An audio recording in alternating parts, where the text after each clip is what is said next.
बेतिया में गरीबों के हक की हुंकार, जिला मुख्यालय पर आक्रोशपूर्ण प्रदर्शन। बेतिया में आज शुक्रवार 23 जनवरी को दोपहर करीब 2 बजे भारतीय कम्युनिस्ट पार्टी पश्चिमी चंपारण एवं गरीब भूमिहीन कटाव पीड़ित मोर्चा के संयुक्त तत्वाधान में बेतिया जिला पदाधिकारी के समक्ष विशाल जुलूस निकालकर आक्रोशपूर्ण प्रदर्शन किया गया। जुलूस भाकपा कार्यालय बलराम भवन से निकलकर शहर के प्रमुख मार्गों से होते हुए जिला समाहरणालय पहुंचा। प्रदर्शनकारियों ने बेतिया राज्य की भूमि पर वर्षों से बसे गरीब भूमिहीन और कटाव पीड़ित परिवारों को जमीन का मालिकाना हक देने, सभी गरीबों को वास भूमि का पर्चा जारी करने, अतिक्रमण के नाम पर उजाड़ने की कार्रवाई पर रोक लगाने और भू माफियाओं पर सख्त कार्रवाई की मांग की। प्रदर्शन का नेतृत्व राजनेता रामचंद्र महतो, जानकी पासवान, रमाकांत अकेला, विजय शंकर सिंह, जिला सचिव ओम प्रकाश क्रांति सहित अन्य नेताओं ने किया। सभा को संबोधित करते हुए नेताओं ने कहा कि बेतिया राज्य की संपत्ति जनता की है, गरीबों को उजाड़ना अन्याय है और जब तक अधिकार नहीं मिलता तब तक संघर्ष जारी रहेगा।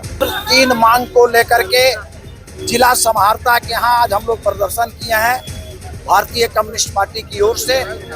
पहला हमारा सवाल था कि बेतिया राज्य की भूमि में जो वर्षों से बसे हुए हैं उनको उजाड़ा नहीं जाए, बल्कि उनके नाम उस जमीन को बंदोबस्त करके रेंट फिक्सेशन किया जाए और उनको पर्चा दिया जाए। दूसरा हम लोगों का सवाल था कि बेतिया राज्य के अलावा अन्य प्रकार के किसी भी प्रकार के जमीन पर जो गरीब बसे हुए हैं उनको उजाड़ने के पहले उनके बसाने की वैकल्पिक व्यवस्था किया जाए। और तीसरा हम लोगों का डिमांड था कि जो भूमिहीन है, जिनको बसने के लिए जमीन नहीं है, उनको बास का पर्चा दिया जाए। इस संबंध में हम लोगों ने एडीएम पश्चिम चंपारण और अनुमंडल पदाधिकारी बेतिया के उपस्थिति में हमारा प्रतिनिधि मंडल मिला है।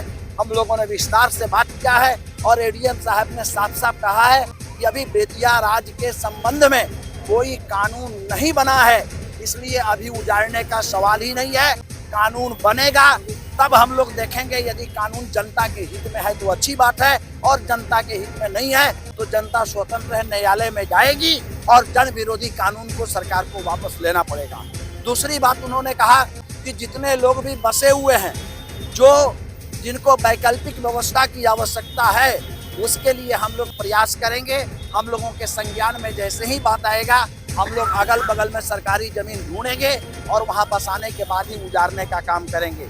पर्चा देने की बात थी, भूमिहीनों को बास का पर्चा देने की बात थी, उस संबंध में भी हम लोगों की बात हुई है और उन्होंने कहा है कि अभी हम लोगों ने कुछ लोगों को पर्चा दिया है और बाकी लोगों की सूची हम लोग तैयार कर रहे हैं। जो जरूरतमंद लोग हैं उनको पर्चा देंगे। और अंत में उन्होंने आश्वस्त किया है कि आप लोग निश्चिंत रहिए, हम लोग उजाड़ने का काम नहीं करेंगे और गरीब लोग जो जहाँ बसे हुए हैं वहाँ बसे रहेंगे, उनकी रक्षा की जिम्मेवारी हम लोगों की है।